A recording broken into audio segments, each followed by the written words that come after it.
नाशकातल्या रस्त्यांवरच्या खड्ड्यांच्या निमित्तानं छगन भुजबळ यांनी कुंभमंत्री गिरीश महाजन यांचे कान उपटले।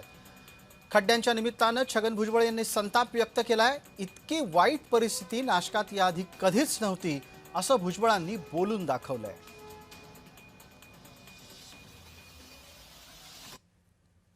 जी मागणी आहे हे जेवढे म्हणून जे लोक मृत्युमुखी पडलेले आहेत हे शासनाच्या महापालिका शासनाच्या हलगर्जीपणामुळे हे मृत्यू झालेले आहे।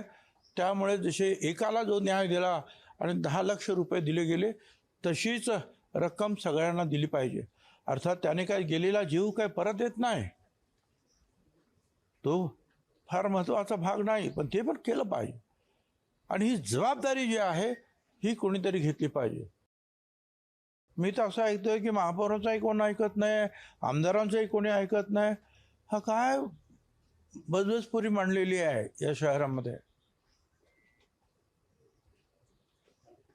बरं, हे बाकीचे सगळं काम करणारे जे आहेत आपले मंत्री गिरीश महाजन, त्याने सुद्धा लक्ष दिलं पाहिजे ना।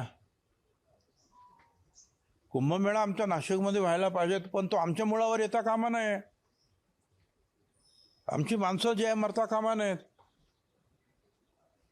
याच्याकडे काय कोणी लक्षच देत नाहीये।